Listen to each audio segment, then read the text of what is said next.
Revision करवाते हैं या कोई नया टॉपिक करवाते हैं, उसके लिए हमारे पास कुछ तरीके ऐसे होते हैं जिसे हम हर विषय में लागू कर सकते हैं और हर विषय को प्रभावशाली बना सकते हैं।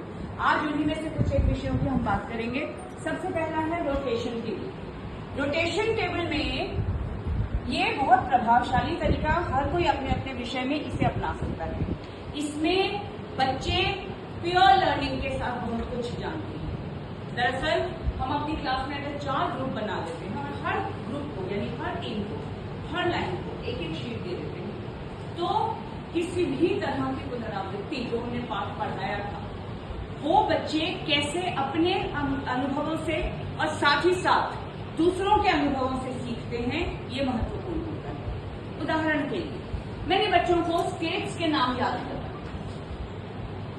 रोटेशन टेबल के अंतर्गत अगर मैंने बच्चों को एक कागज दिया और हर टीम को एक अलग पेन दिया, मान लीजिए पहली टीम के पास लाल पेन है, इनके पास हरा, इनके पास नीला है, चौथी टीम के पास गुलाबी हो सकता है।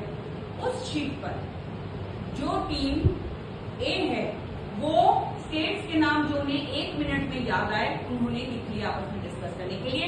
समय हम अपनी अपनी इच्छा से दे सकते हैं। उसके बाद वो कागज दूसरी टीम के पास आ गया, जो उसमें नाम नहीं थे वो दूसरी टीम ने लिख दिए। 1 मिनट के बाद वो कागज तीसरी टीम के पास आ गया, जो नाम छूटे हुए थे वो तीसरी टीम ने लिख दिया। उसके बाद वो कागज अगली टीम के पास चला गया।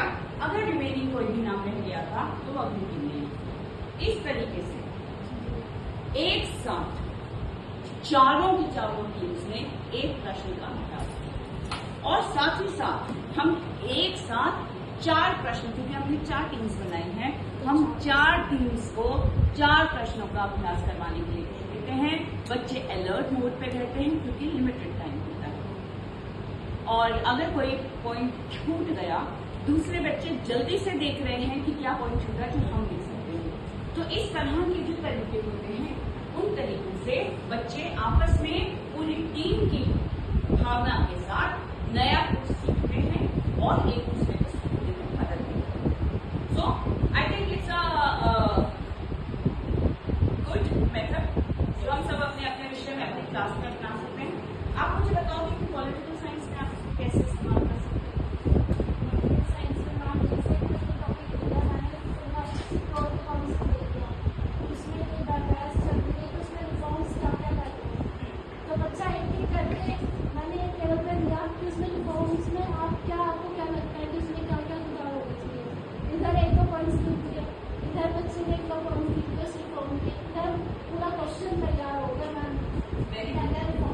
बहुत बढ़िया।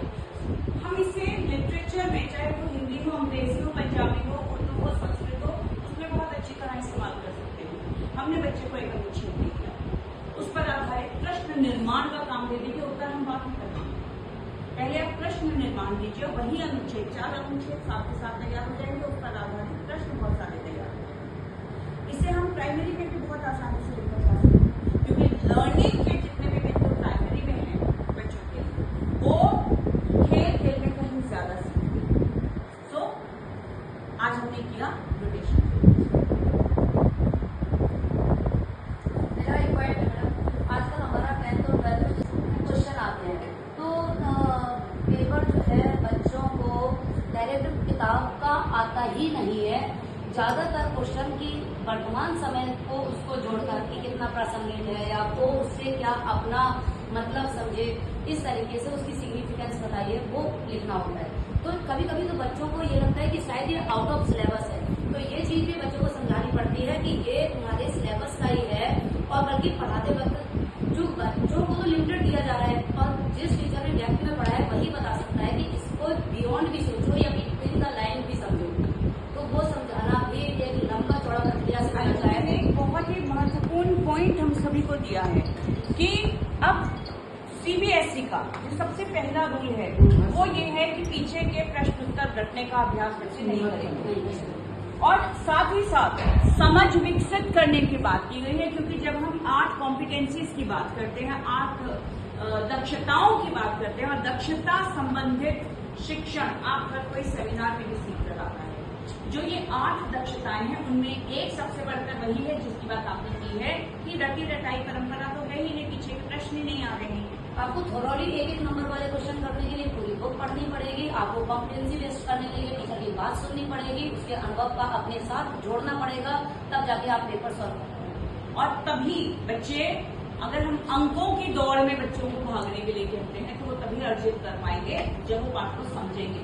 यानी अब केवल पढ़ना या रटना ही एकमात्र साधन नहीं है, अब समझना बहुत जरूरी है। और जब हम बच्चों को समझ विकसित करने की बात करते हैं और जब हम ये चाहते हैं कि हमारा बच्चा पाठ को समझे तो उसके लिए 2 बातें बहुत महत्वपूर्ण है। सबसे पहली बात महत्वपूर्ण बात है कि बच्चा विद्यालय में आए, लर्निंग गैप हो जाएगा उस बच्चा, क्योंकि अगर लर्निंग गैप हो जाएगा, सही शब्द आपने इस्तेमाल किया, अगर लर्निंग गैप हो जाएगा इन दैट केस बच्चा 1 क्लास के चलना आने से 4 क्लास पिछड़ जाएगा।